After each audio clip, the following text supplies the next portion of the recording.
Hi guys. So I woke up like all fired up about wanting to get back into this Bill Barr read. And I don't know what that is. Usually I have a really hard time waking up in the morning, but I was just like immediately drawn to come back to this. Um, I have been seeing a lot of these cards in my head and sort of putting together what this read was telling us. So a couple things. Like Nate, and I also want to pull more cards on this because this card was sort of like we're going to hear the different sides, which I feel was that testimony that I watched on C-SPAN, and it helped me understand things more. And a couple other things have come out, so we'll pull more cards on this to see, because this can also be impeachment. I mean, if they want to continue to hear all both sides, and I don't know, something's buzzing, and it's making me feel like that. I think that might be coming or something. Let's just look. Like mostly this, so this Queen of Swords, I saw initially, I'm like, is that a woman judge who's gonna have, like that's gonna do something for Barr? And then within, like a day, there was that thing that happened with Mike Flynn's case, and that was a woman judge, and she did write something in her, a statement, her legal statement that was basically, yeah, you have to drop this Mike Flynn case. It's over. It's done. It's whatever. And I'm like, well, that doesn't have. I'm like, okay, is that my Queen of Swords? But that has nothing to do with Barr, or does it? Now that we are learning that Barr has his hand in all of this, and is he sort of, and this was a Trump appointed judge, and so I'm wondering maybe if it is related. And I'll say that when I saw this, I also had a thought that was like, or is this a woman journalist, right? Judge or journalist, something like that. And then it turns out yesterday there was this huge New York Times article about Bill Barr that touched on, what I just said, how he's got his hand in all of Trump's friends' cases, and it's just becoming a bigger story. And then I thought, if that's a woman journalist, that's our Queen of Swords. And then of course she's on Rachel, and I'm like, there she is. She did this huge breaking story on Bill Barr. So I mean, I don't know. I'm like, is it one or the other? I'm like, maybe it was both. And I did initially though see this as all for Barr, but I think I do think that woman journalist who wrote on Barr was. I think I was just taking the energy from these, which I think are like more of Barr's efforts on his end. I don't know if I said this, but I do think he's like sort of looking overseas, right? And it's interesting because it's his back. It's like these are like his secret contacts, his secret like little like connections that he's looking toward for help. I had seen this for some reason as Eric Prince, who I see in my mind as being like the head of the bot army or the Q army. I don't see the bots attacking or talking about Bill Barr. And I have a website I'll leave in the notes that actually shows you what the bots or like the fake accounts are focusing on, and it's always like Obamagate or this. So anyway, but I did watch the testimony, and I did see, and I'm like, oh, that's who his little army is. This is like a little GOP, bro army who came into the testimony and just like tried to attack the whistleblower, tried to attack the whole entire testimony, and of course always attacking the GOP. One of them, I think it was Matt Gaetz or someone, did a thing where they were pounding on the table and they got kicked out of the room. They're just trying to like make a mockery of the trial itself. And I thought that was interesting because it's Knight of Rods, like dude. So yeah, they've got the little GOP army. Maybe something will happen on the bot front, or the Eric Prince front, but I don't know. I think maybe I just because it looks like him, I jumped to that. But and I also keep thinking about this star. The burden also, I had said this star was Trump. The burden also is that Barr is the star right now. He does not like to be the star of the show, and he sure is. So, temperance. Sip of my coffee here. See, I never do a read before I've had a couple cups of coffee, and I just had to jump right to this. I'm feeling some energy. So what we want to know And by the way, just a reminder, we have the World and Judgment at the base. Like, I don't know, these are really good, strong cards. Are we going to see something happen today or soon? Like, I mean, now it's like strike while the iron's hot. If they're going to do an impeachment, it would have to be like right today or, oh, this just fell out. Oh, okay. Let's see what else we get.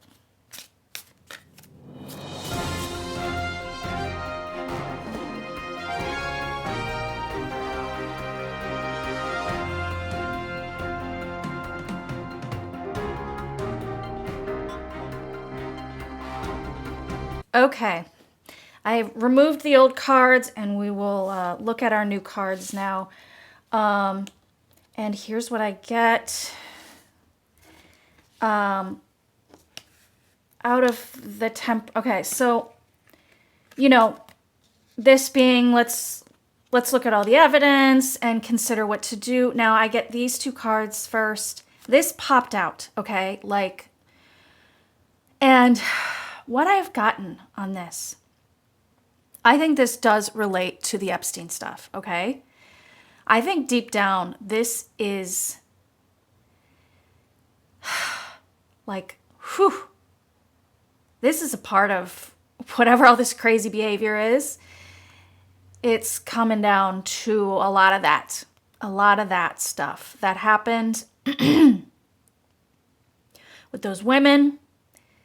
And also possibly this, you know, card indicating what actually happened to Epstein himself, right? Being murdered, committing suicide like that with the sheet, I think it was. No. But basically, yeah. And this King of Swords being someone knows. The investigation knows, or yeah. Maybe it was even Berman. Like maybe, you know, whatever it is, this is why he's acting so crazy, especially in regards to, yeah, being so nervous about the New York stuff, the SDNY. I do think it is related to that. Yeah, whew. Now, the Empress. This brings me feeling of America the Beautiful. And like she's sort of holding this, you know, like I feel a feeling of power here. The American system allows us to have a trial. The American system is made up of different branches of government. Like we have the right, and this is the power that we have, is that we have a right for this to be questioned and out in the open, whatever. This just says to me that we have the American system on our side. I get it with the Hermit and this Ten of Pentacles, looking into money stuff. There's money, evidence, that sort of thing. And this 10 tells me there's a lot of it. So, wonderful. Oh, and then this tells me the Democrats are all for it. Let's open an impeachment trial against Bill Barr. Yes, we're in agreement, we're in agreement, we're in agreement. And then I also see them, I don't know exactly where I got this, but I see them also looking across the aisle. That's what I saw over here, looking across the aisle to see if Republicans, well, anyway, I'll get to that. Oh yeah, and this is the sort of the loss. Okay, so these two cards I found interesting with that is that in the past, just the sort of like loss and abuse that we've been taking from this administration, and this brings me a feeling of we've got so many goods now. I don't know if it was just from that New York Times article coming out and saying we have enough to now impeach him. We didn't have enough before. Or, and now, you know, and the American people, because it's this big art, it's out there. This is a great feeling of satisfaction. We have enough to take him to at least an impeachment trial. And then I felt this completed that little read here that I think they are going to go after him. I think they are. I mean, just look at that dark cloud. I mean, you know, 3 of Swords right there to the heart. So I think that there's going to be an announcement that they're going to be at least announcing an impeachment trial. So these cards came out also, like at the bottom, I saw this magician. I think of a Bill Barr. This is like a Bill Barr card for me because they call him the legal Houdini. Anyway, somehow these three cards came out and I felt them on the side here. Yeah, the Wheel of oh yeah, this was at the base. The Wheel of Fortune is definitely turning against him right now. He is the Houdini, and here he is defending himself. So there's still going to be a lot of this, right? And it is happening. He's going to be trying to work his magic with his little legal language and continue to defend himself. But I have that the Wheel of Fortune is turning. I also at one point saw this at the base and felt that this was telling us a little story. And this is where I think they are also looking across the aisle. Like, hello, is there any interest in this Ace of Rods? There's energy for this. And there's like this, I feel as some of them are like understanding. Because, really, like this is just beyond. Like this behavior is just beyond. They know it. And they're like, they think, yeah, there's a loss for the Republicans, the ones that, maybe are still care about America and keeping it a democracy. And then this High Priestess, though, this is still, I feel as like the darkness, the evil, the secrecy that exists over on that side also, because they are sort of intertwined in all of this. So there's still like a bit of a dark power, but there are some who are ready to give up. They're putting it out there, putting the argument out there to them like, come on, we got to put down, we can't let this country turn into what it's becoming. So that's my read. I also did, excuse me, do a pendulum read on this. And I get that Barr, that they are going to announce an impeachment on Barr. He's not going to be impeached because he's going to walk away. So that's what I'm going to say for my read. And thanks for watching. And I think I might do this on another read of mine as well. And I'll talk to you guys later. Bye.